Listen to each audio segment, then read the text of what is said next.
All right, so let's look at Act 1, Scene 4, which is when Lear and his knights and the Fool and Goneril are going to clash, right? So this is Act 1, Scene 4 in the tragedy, and it's around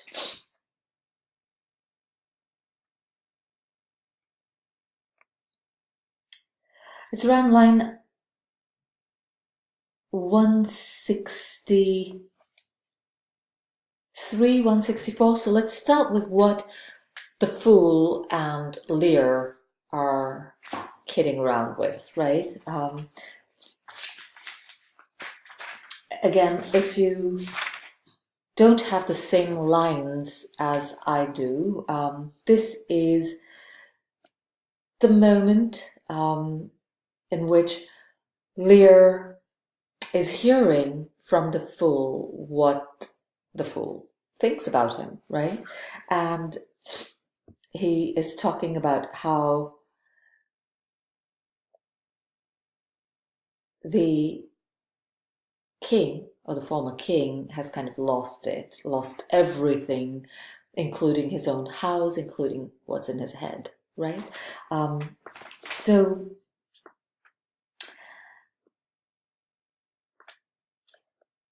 the Fool sings a song, which is, "Then they for sudden joy did weep, and I for sorrow sung, that such a king should play bo peep, and go the fools among.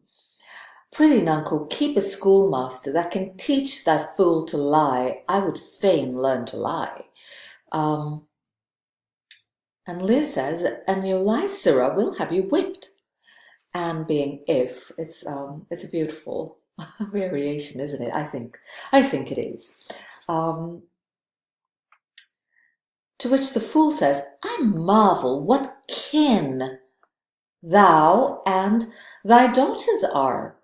They'll have me whipped for speaking true, thou'lt have me whipped for lying, and sometimes I'm whipped for holding my peace. I had rather be any kind of thing than a fool, and yet I would not be thee, nuncle. Thou hast pared thy wit a both sides, and left nothing in the middle." Enter Goneril. Here comes one of the parings. Thou hast pared thy wit on both sides, and wit on both sides, and left nothing in the middle. Here comes one of those, right? So he's saying you gave two things. I mean, you gave yourself and everything away to two, and one of these two is coming around. But it is important that the Fool draws attention to the kinship between the daughters and the father. Right, and of course, right now with Cordelia gone, the kinship is between Lear and Goneril and Regan.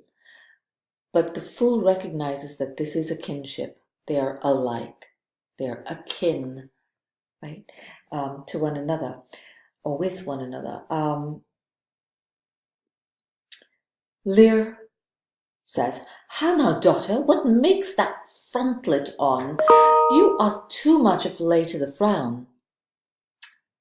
The Fool goes on with his wispings, and Goneril, is just fed up with the Fool, with the father, with the whole situation of, people running amok in her house, in her court even, perhaps, right? And she says, "Not only, sir, this your all-licensed fool, but other of your insolent retinue do hourly carp and quarrel, breaking forth in rank, and not to be endured riots.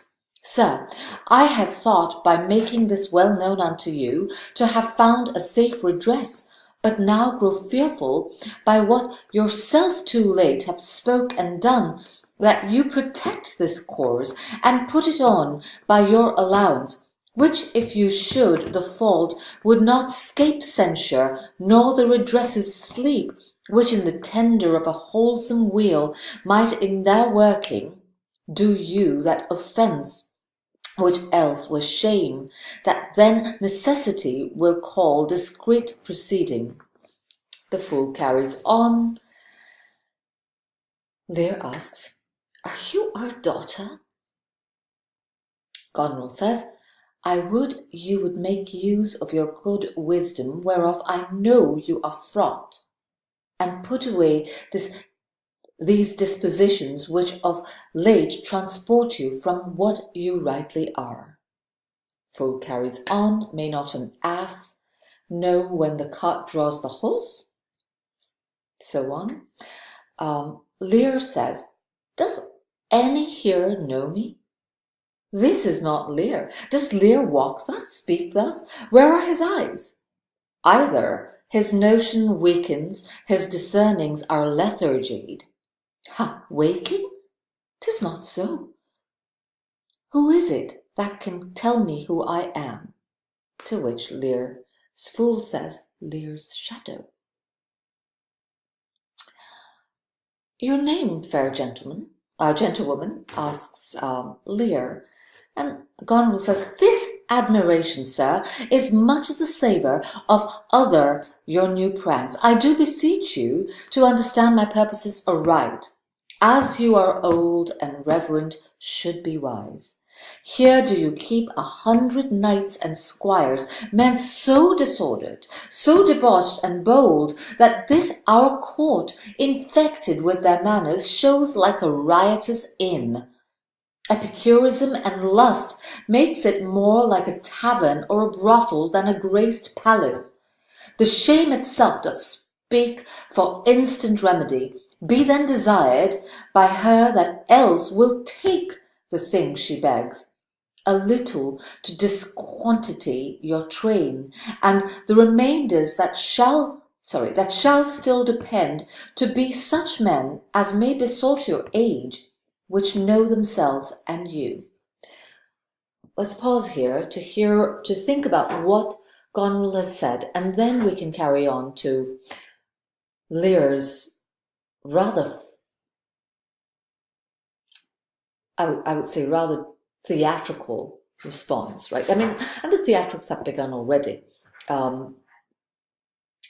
where he's like, "Who are you? Your name, fair gentlewoman?" Right? Do we assume that this is insanity in full throttle, that he really is uncertain of who this woman is, or is he performing his, "I didn't recognize you. You used to be all right. You used to be under my thumb. Who are you?" Right? I mean, is it a performative utterance, or is it indeed an utterance, a sincere utterance of his lack of understanding of who this woman in front of him is? Arguable, I tend to read it in the former vein, where he is still able to grasp at the ends and threads of sanity, right? And he understands the power of performance, and he's using that because he has given away all other power, as we hear from the fool. So Goneril comes up and she says, "Not only is this fool out of control, he is saying horrible things and just being an ass.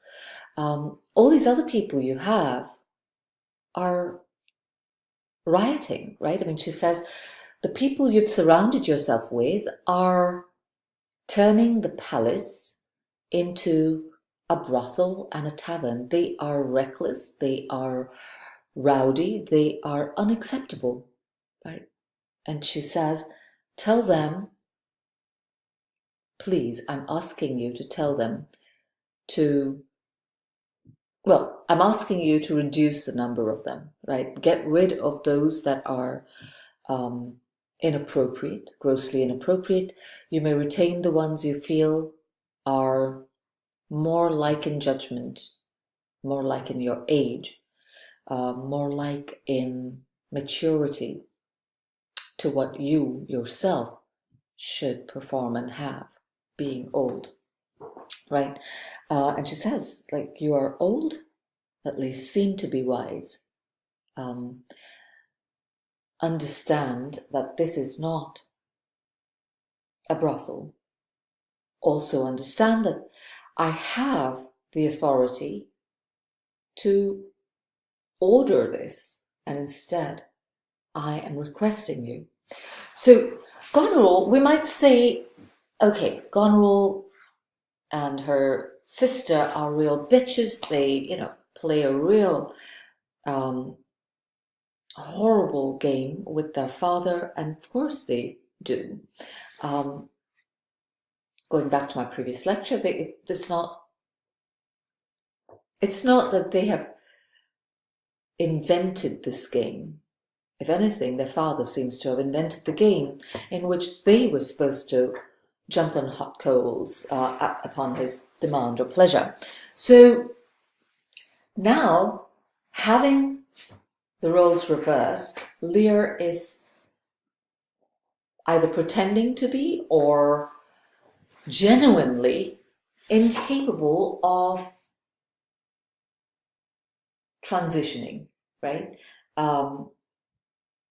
Pretending to be incapable of giving away and giving up the power which he formerly has renounced. He has said he just wants the ceremony of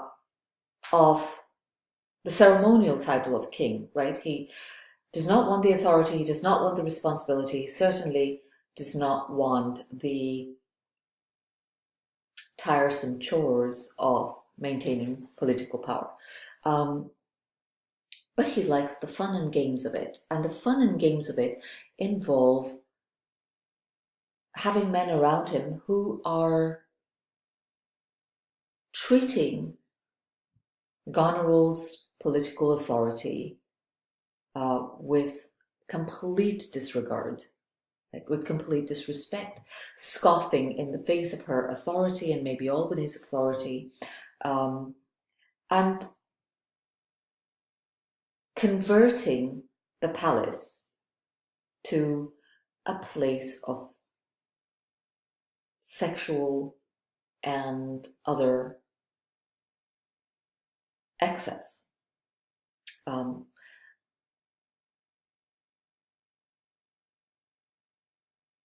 These are drunk men. These are men who are probably making sexual advances upon the staff, upon members of the court, the men and women at court, right? So these are men who are rendering the palace an unsafe and an unstately joint, an unstately place. So when Goneril says, get rid of them, she is not being entirely inappropriate. She is not being entirely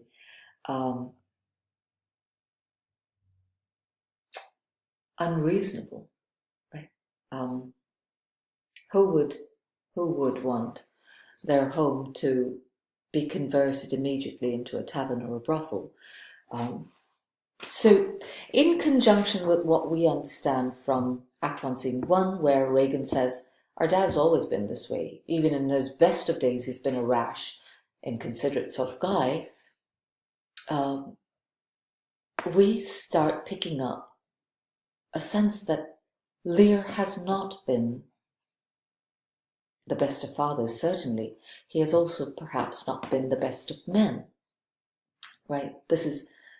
If this was going on in Lear's palace, it was a place where the Gonerils and the Regans were threatened by Lear's retinue, by Lear's knights, by men that Lear kept around. The fool has the courage and the audacity, but also is in the habit of poking fun at Goneril. Again, these cannot happen overnight. These habits are formed with time and repetition and endorsement and encouragement. And we see that Lear entertains the fool. I have to continue.